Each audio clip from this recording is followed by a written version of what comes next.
2 days went by with no word from Lou or JDC. No friends to hang out with. Nothing but sadness and guilt. That is, until Saturday, when Jeff was woke up by his mother with a happy, sunshiny face. "Jeff, it's the day," she said as she opened the curtains and let the light flood into his room. What's today?" asked Jeff as he stirs awake. "Why, it's Billy's party." He was now fully awake. "Mom, you're joking, right? You don't expect me to go to some kid's party after—" There was a long pause. "Jeff, we both know what happened. I think this party could be the thing that brightens up the past few days. Now get dressed." Jeff's mother walked out of the room and downstairs to get herself ready. He fought himself to get up. He picked up a random shirt and pair of jeans and walked down the stairs. He saw his mother and father all dressed up, his mother in a dress and his father in a suit. He thought, why would they ever wear such fancy clothes to a kid's party? "Son, is that all you're going to wear?" said Jeff's mom. "Better than wearing too much," he said. His mother pushed down the feeling to yell at him and hid it with a smile. "Now, Jeff, we may be overdressed, but this is how you go if you want to make an impression," said his father. Jeff grunted and went back up to his room. "I don't have any fancy clothes," he yelled down the stairs. "Just pick out something," called his mother. He looked around in his closet for what he would call fancy. He found a pair of black dress pants he had for special occasions and an undershirt. He couldn't find a shirt to go with it, though. He looked around and only found striped and patterned shirts, none of which go with dress pants. Finally, he found a white hoodie and put it on. "You're wearing that?" they both said. His mother looked at her watch. "Oh, no time to go change, let's just go," she said as she herded Jeff and his father out the door. They crossed the street over to Barbara and Billy's house. They knocked on the door, and it appeared that Barbara, just like his parents, was way overdressed. As they walked inside, all Jeff could see were adults, no kids. "The kids are all out in the yard, Jeff. Why don't you go meet some of them?" said Barbara. Jeff walked outside to a yard full of kids. They were running around in weird cowboy costumes and shooting each other with plastic guns. He may as well have been standing in a Toys R Us. Suddenly, a kid came up to him and handed him a toy gun and hat. "Hey, wanna play?"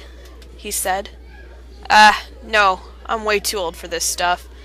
The kid looked at him with this weird puppy dog face. "Please?" said the kid. "Fine," said Jeff. He put on the hat and started to pretend to shoot at the kids.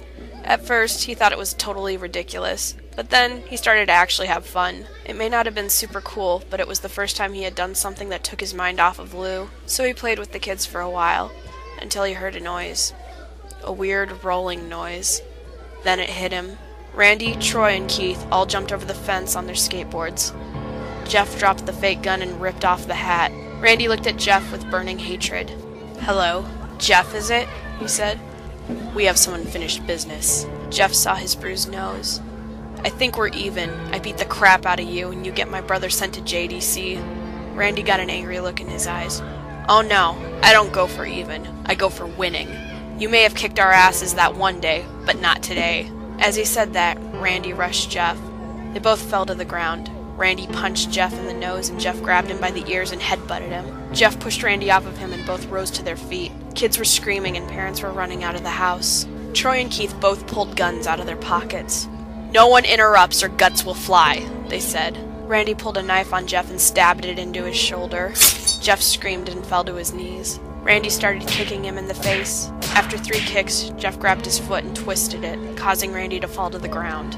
Jeff stood up and walked towards the back door. Troy grabbed him. "Need some help?" He picks Jeff up by the back of the collar and throws him through the patio door. As Jeff tries to stand up, he is kicked down to the ground. Randy repeatedly starts kicking Jeff until he starts to cough up blood. "Come on, Jeff, fight me!" He picks Jeff up and throws him into the kitchen.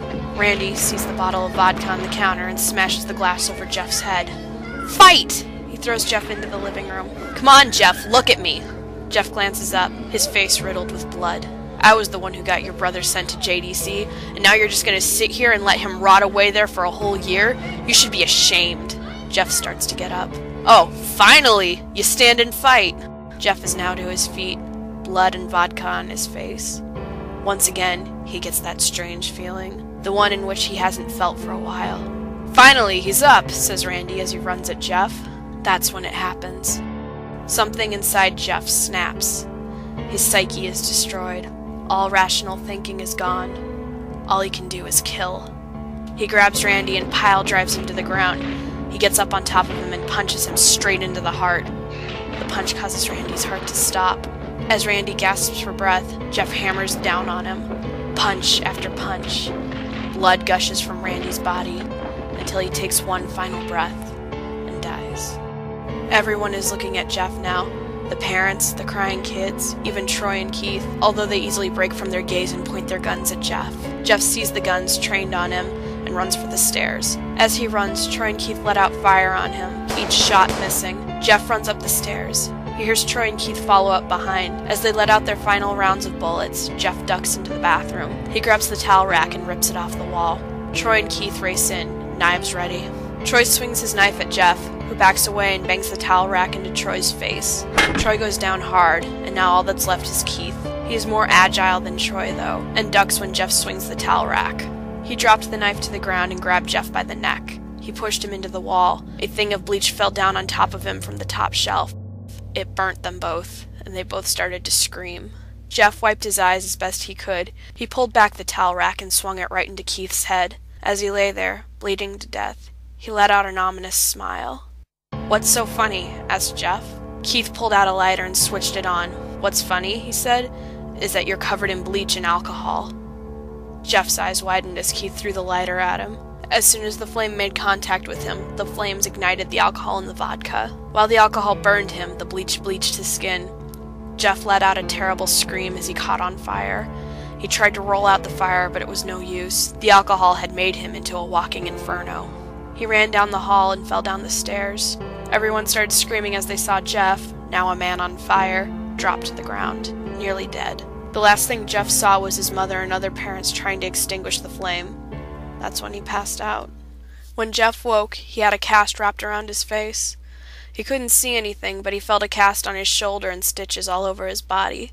He tried to stand up, but he realized that there was some tube in his arm, and when he tried to get up, it fell out and the nurse rushed it. "I don't think you can get out of bed just yet," she said as she put him back in bed and reinserted his tube. Jeff sat there, with no vision, no idea what his surroundings were. Finally, after hours, he heard his mother. "Honey, are you okay?" she asked. Jeff couldn't answer, though. His face was covered and he was unable to speak. "Oh, honey, I've great news. After all the witnesses told the police that Randy confessed to trying to attack you, they decided to let Lou go." This made Jeff almost bolt up, stopping halfway, remembering the tube coming out of his arm.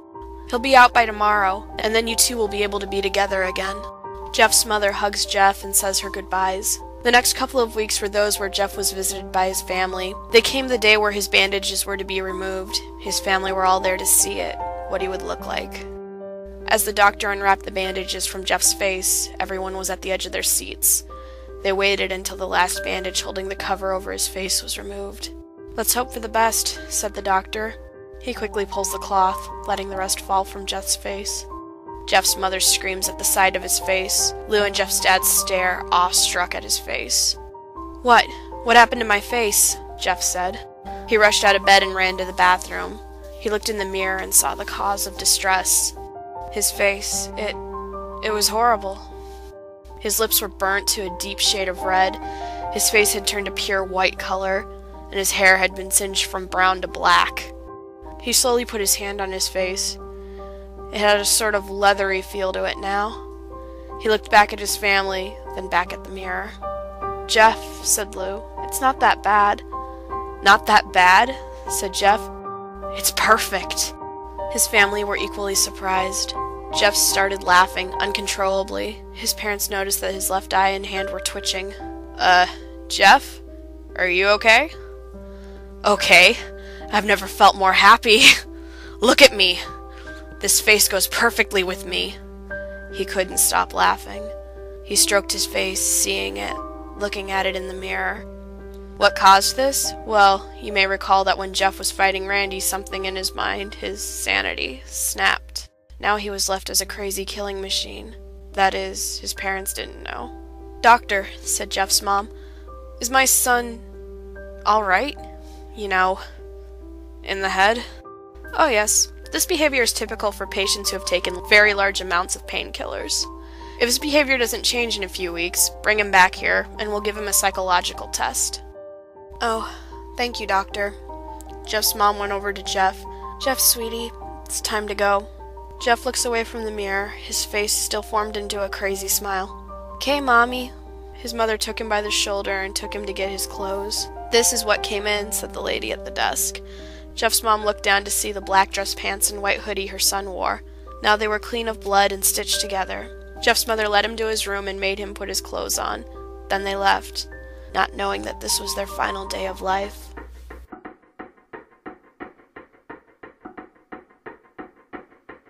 Later that night, Jeff's mother woke to a sound coming from her bathroom.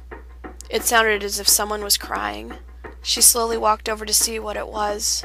When she looked into the bathroom, she saw a horrendous sight. Jeff had taken a knife and carved a smile into his cheeks. "Jeff, what are you doing?" asked his mother. Jeff looked over to his mother. "I couldn't keep smiling, Mommy. It hurt after a while. Now I can smile forever." Jeff's mother noticed his eyes, ringed and black. "Jeff, your eyes!" His eyes were seemingly never closing. "I couldn't see my face. I got tired and my eyes started to close. I burned out my eyelids so I could forever see myself, my new face." Jeff's mother slowly started to back away, seeing that her son was going insane. "What's wrong, Mommy? Aren't I beautiful?" "Yes, son," she said. "Yes, you are. Let me go get Daddy, so he can see your face." She ran into the room and shook Jeff's dad from his sleep. "Honey, get the gun. She stopped when she saw Jeff in the doorway, holding a knife. "Mommy, you lied." That's the last thing they heard as Jeff rushed them, gutting both of them. His brother, Lou, woke up, startled by some noise. He didn't hear anything else, so he just shut his eyes and tried to go back to sleep. As he was on the border of slumber, he got the strangest feeling that someone was watching him. He looked up, before Jeff's hand covered his mouth. He slowly raised the knife, ready to plunge it into Lou. Lou thrashed here and there, trying to escape Jeff's grip. "Shh," Jeff said. "Just go."